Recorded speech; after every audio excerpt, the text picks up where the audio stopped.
السلام علیکم ورحمۃ اللہ وبرکاتہ نحمده ونستعینه ونصلی علی رسوله الکریم اما بعد باب شراء النبی صلی اللہ علیہ وسلم بالنصیحہ یہ باب ہے نبی صلی اللہ علیہ وسلم کے ادھار خریدنے کے بارے میں۔ امام بخاری فرماتے ہیں کہ ہمیں بیان کیا معاملہ بن اسد نے، وہ کہتے ہیں ہمیں بیان کیا عبد الواحد نے،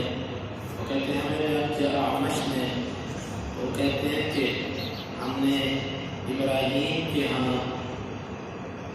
بیع سلم میں گروی رکھنے کا ذکر کیا، تو وہ کہنے لگے کہ مجھے اسود نے عائشہ رضی اللہ عنہ سے بیان کیا کہ بے شک نبی صلی اللہ علیہ وسلم نے اشترى طعاما من یہودی الى اجل، آپ نے یہودی سے کھانا خریدا ایک مدت تک ادھار کے لیے، ورهنه درعا من حدید، اور آپ کی ایک لوہے کی زرہ تھی، آپ نے وہ گروی رکھوائی اس کے پاس۔ امام بخاری کہتے ہیں ہمیں بیان کیا مسلم نے، وہ کہتے ہیں ہمیں بیان کیا ہشام نے، وہ کہتے ہیں ہمیں بیان کیا قتادہ نے انس سے تحویل، وہ کہتے ہیں مجھے بیان کیا محمد بن عبداللہ بن حوشب نے، وہ کہتے ہیں ہمیں بیان کیا اسباق ابو الیسع البصری نے، وہ کہتے ہیں ہمیں بیان کیا ہشام الدستوائی نے قتادہ سے و انس رضی اللہ عنہ سے انہ مشى الى النبی صلی اللہ علیہ وسلم بخبز شعیر و اعالۃ صاحبہ، وہ نبی صلی اللہ علیہ وسلم کی طرف لے کر گئے ایک جو کی روٹی اور بدبودار چربی۔ وَلَقَدْ رَحَنَ النَّبِيُّ صلی اللہ علیہ وسلم دِرْعًا لَهُ بِالْمَدِينَةِ عِنْدَ يَهُودِيِّ، آپ مدینہ میں اپنی ایک زرہ یہودی کے پاس گروی رکھوا چکے تھے۔ وَأَخَذَ مِنْهُ شَعِيرًا لِأَهْلِهِ، اور آپ نے اپنے گھر والوں کے لیے اس سے جو خریدے تھے۔ وَلَقَدْ سَمِعْتُهُ يَقُولُ، میں نے نبی صلی اللہ علیہ وسلم کو یہ کہتے ہوئے سنا، ما انصر عند آل محمد صاع بر ولا صاع حب، محمد صلی اللہ علیہ وسلم کے گھر والوں کے پاس کبھی ایسا نہیں ہوا کہ ان کے گھر پہ ایک صاع گندم یا ایک صاع دانے پڑے رہ جائیں۔ وَإِنَّ عِنْدَهُ لَتِسْعَ نِسْوَةٍ، اور بے شک آپ کے پاس اس وقت 9 بیوی تھے۔ امام بخاری رحمہ اللہ کے باب قائم کرنے کا مقصد واللہ اعلم بالصواب یہ بتانا ہے کہ ادھار خرید و فروخت بھی جائز ہے، اور نبی صلی اللہ علیہ وسلم نے بھی ایسا کیا ہے۔ اس کے لیے مستقل باب قائم کرنے کی ضرورت کیا تھی؟ سب کو پتہ ہے کہ ادھار جائز ہے، تو امام بخاری رحمہ اللہ نے ابو داود کے اندر ایک ضعیف روایت ہے، اس کے ذوق کی طرف اشارہ کرنے کے لیے بات ہے۔ اس حدیث میں یہ ہے کہ نبی صلی اللہ علیہ وسلم نے ایک دفعہ ادھار سودا خریدا، اس کے بعد آپ نے فرمایا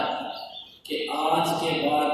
میں کبھی ادھار نہیں خریدوں گا جب تک میرے پاس صدقہ نہ ہو، اور روایت ضعیف ہے۔ امام بخاری رحمہ اللہ نے یہاں پر ادھار سودے کے جواز کے لیے باب قائم کیا، کیونکہ یہ جو نبی صلی اللہ علیہ وسلم کا سودا تھا یہودی سے، یہ آخر عمر کا تھا، حتیٰ کہ آپ اپنی زرہ اس سے چھڑوا نہیں سکے تھے، آپ یہ فوت ہو گئے۔ بعد میں ابو بکر صدیق رضی اللہ عنہ نے یہودی کو پیسے دے کر اس سے زرہ اللہ کے نبی صلی اللہ علیہ وسلم سے واپس کی۔ تو یہ آپ کی آخری عمر کا واقعہ ہے جو جواز کے لیے واضح دلیل ہے۔ تو اس سے معلوم ہوا کہ ادھار کاروبار کیا جا سکتا ہے اور گروی بھی رکھوائی جا سکتی ہے۔ گروی کیا ہوتی ہے؟ آپ اپنی کوئی چیز کسی کے پاس بطور ضمانت رکھوا دیں اور اس سے کوئی چیز دے دیں، اس کو گروی کہتے ہیں۔ گروی کے مسائل اور بیع سلم، ان دونوں چیزوں کا ذکر انشاءاللہ آگے آئے گا۔ دوسری بات یہاں سے یہ معلوم ہوتی ہے کہ یہودیوں سے، عیسائیوں سے، غیر مسلموں سے کاروبار کیا جا سکتا ہے، جائز ہے۔ کھانے پینے کی چیزیں ان سے لی جا سکتی ہیں۔ تیسری بات، جو بندہ حرام کام کرتا ہو یا حرام اور حلال دونوں مکس کام کرتا ہو، اس سے ایسی چیز خریدنا کہ جو چیز حلال ہے یہ جائز ہے۔ نبی صلی اللہ علیہ وسلم یہود اس وقت سودی کاروبار کرتے تھے، آپ نے اسے جو خریدے تو کوئی بندہ اگر حرام کام بھی کرتا ہو لیکن اگر اس کے پاس کچھ حلال چیزیں ہوں جن کو خریدنا جائز ہے تو اس سے اس چیز کی خرید و فروخت ہو سکتی ہے۔ جس طرح کہ آج کے دور میں کئی یہودیوں کی، عیسائیوں کی کمپنیاں ہیں کھانے پینے والی چیزوں کی، جو انسان اس کی چیزیں خریدتا ہے، لیکن یہاں پر ایک احتیاط کا پہلو ہے۔ ایک ایسی چیز ہے کہ جو ان کی مصنوع نہیں ہے، ان کی بنی ہوئی نہیں ہے، انہوں نے پیکنگ کی ہے، انہوں نے اس کو جمع کیا اور بیچا ہے، اس کا حکم ہو رہا ہے۔ تو ایک یہ ہے کہ وہ کچھ چیزیں ایسی بناتے ہیں کہ جن کے اجزاء کا ہمیں پتہ نہیں، وہ اجزاء اس کے نہیں بتاتے، تو محتاط رہنا چاہیے ایسے لوگوں سے۔ جس طرح کہ یہ کچھ ایسی چیزیں ہیں کھانے پینے کی، KFC کا برگر ہے اور اس طرح کی چیزیں، اب ان کے ٹیسٹ اور ان کے ذائقے جو ہیں، اگر آپ اس کی تحقیق میں جاتے ہیں تو آپ کو ذائقہ بنانے کے لیے ایسی ایسی چیزیں اور ایسے ایسے اجزاء ملیں گے کہ جن حرام چیزوں پر مشکل ملتے ہیں۔ تو یہ بہت بڑا شبہ ہوتا ہے ایسی چیزوں کا کہ جو چیزیں یہ خود تیار کرتے ہیں، اس میں ملاوٹ کا شبہ ہے، اس میں حرام و حلال کی تمیز ممکن ہے، کرتے ہیں کہ نہیں کرتے، اس میں بہتر یہ ہے کہ ان چیزوں سے بچا جائے، کوشش کی جائے کہ مسلمان کمپنی کی چیز استعمال کی جائے۔ باقی ایسی چیز جو کا ذریعہ ہے یا کوئی ایسی چیز جو کی بنی ہوئی ہے جس میں انہوں نے صرف لا کر اس کو پیک کیا ہے، آپ کو پتہ ہے اس کو کچھ نہیں ہے، اس کو استعمال کرنا جائز ہے، ٹھیک ہے۔ یہود سے بھی کاروبار ہو سکتا ہے، یہودیوں سے بھی ادھار لیا جا سکتا ہے، بشرطے کہ سودی معاملہ اس کے ساتھ نہ۔ یہاں پر کئی اشکالات آتے ہیں کہ نبی صلی اللہ علیہ وسلم نے مسلمانوں سے کیوں نہ خرید لیا، ایک یہودی سے ہی ایسے کیوں کیا؟ تو بعض علماء نے لکھا کہ نبی صلی اللہ علیہ وسلم نے یہ عمل بیان جواز کے لیے کیا تاکہ امت کے لیے یہ مشعل راہ بن جائے کہ یہ جائز ہے غیر مسلموں سے ایسی خرید و فروخت کرنا۔